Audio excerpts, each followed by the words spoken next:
Hello, my diamonds, my Teletubbies.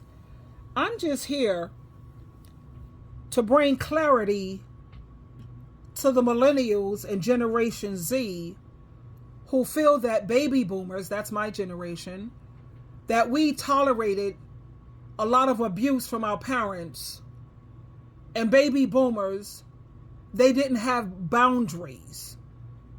How gaggable is that? No, baby boomers had boundaries. We just weren't extremists, and we weren't a generation that just throw everything away. Now, I want to clear something up. Millennials and Generation Z, they keep saying that baby boomers didn't have boundaries. But Jehovah God, Jesus, they know that's simply not true. We absolutely had boundaries. We respected our parents. We honored our marriages. We believed in structure, discipline, and values. What we didn't do was take things to the extreme. We didn't block people every time they disagreed with us. We didn't cut off family over misunderstandings. We believed in talking things out, reading the Bible, building each other up spiritually, praying together, showing grace, understanding, and keeping relationships strong even through tough times. We had boundaries with respect, not resentment. We believed in loyalty, not the cancel culture like this generation is, these two generations. So don't confuse balance with the absence of boundaries. We knew when to draw the line, but we also knew when to forgive, when to be patient, and when to hold on to the people in our lives who really, truly mattered. Now, the millennials, not all of them, of course not, and not all the Generation Z, they are the throwaway generation.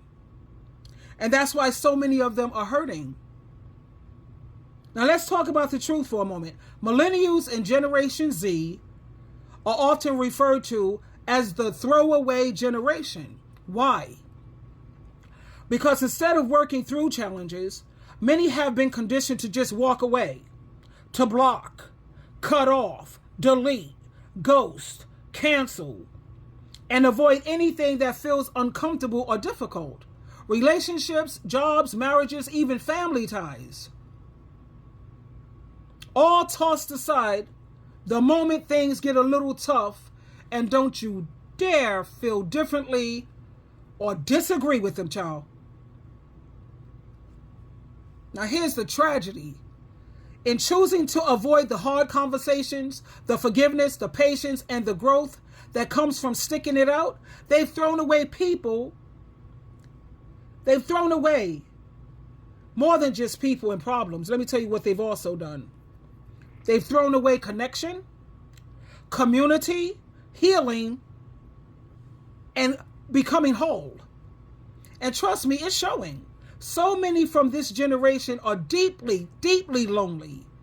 Even with all the technology and social media, they're isolated. They have thousands of followers and subscribers, but no one to truly talk to. They're surrounded by filtered images and fake perfection, but starving for real love, real friendship, and real support. And sadly, this is really sad. This loneliness is contributing to something even more heartbreaking. And that's the rising in suicide, the suicide rate. Too many young people are giving up because they feel like they have no one, nowhere to turn, and nothing worth holding on to. You see, our generation, the baby boomers, we had our struggles, but we didn't throw people away so quickly. We believed in working through things, not just walking away. We understood that relationships require effort, patience, understanding, and forgiveness. We didn't give up at the first sign of discomfort. We leaned in, and yes, we had boundaries. You could trust and believe that. Because the divorce rate went up in the 60s, 1960s and up. That's when the divorce rate started to rise and went up. So we had boundaries. but we weren't, again, extremists. We didn't isolate ourselves in the name of protecting our peace. We built peace by keeping connections alive.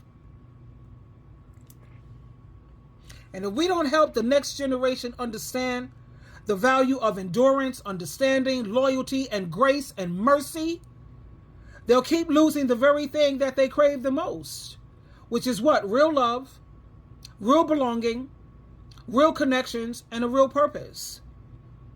And for those who say, we didn't ask to come here, what? None of us asked to come here, baby. Not you, not me, not anybody. We were all born without permission. But since we're all here, it's our job as adults to take responsibility for how we choose to live and make sure your boundaries are sensible and not unreasonable. And blaming your parents for bringing you into the world, that doesn't excuse your bad behavior and your disrespect and the bad choices that you, allow me to put emphasis on that, you made as an adult. You may not have asked to be here, but now that you are here, what do you do with your life? What you do with your life, that's on you. Respect, accountability, self-awareness, and maturity, that's not optional, baby. In the real adult world, not bubble land, that's a requirement.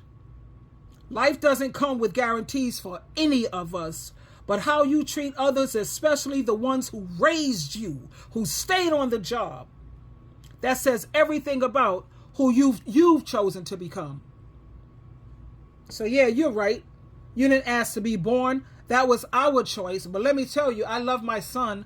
I was on birth control, baby. Hello, can we talk, Joan Rivers? I was on birth control. And with that choice that I made to stay on the job, I realized that it came with responsibility. Thanks to Jehovah God through Jesus Christ, we gave you life, provided for you, protected you, raised you, and did the best that we could with what we had and what we knew. Our situation, our circumstances. But let me be clear about this. Giving you life doesn't mean that we owe you our peace, our dignity, or a lifetime of disrespect and being your punching bag every time something doesn't go well for you. Just like I made the choice to bring you into this world, even though I was on birth control, you now have the choice to decide whether you want to stay in this world. Come on now. Since you want to get technical. I see you still here. That's your choice. Just like blaming your parents while showing no gratitude or maturity is, again, your choice. If you're grown enough to throw blame and make up nothing but excuses, then you're grown enough to take accountability and show some respect. Life doesn't owe you anything, and neither do your parents. You're grown. Their job is done. Now, do you owe them anything? I'm going to let you figure that out. Let's let God's word answer that. Read 1 Timothy chapter 5, verse 4. Read Matthew chapter 15, verse 6. I think it's verse 6 or verse 5. And don't forget Ephesians chapter 6, verse 1 through 3. I'm not going to give you the outright answer. Do your research. Don't be lazy. Look it up. Are you supposed to repay your parents? Do your research. Twinkle, twinkle, twinkle.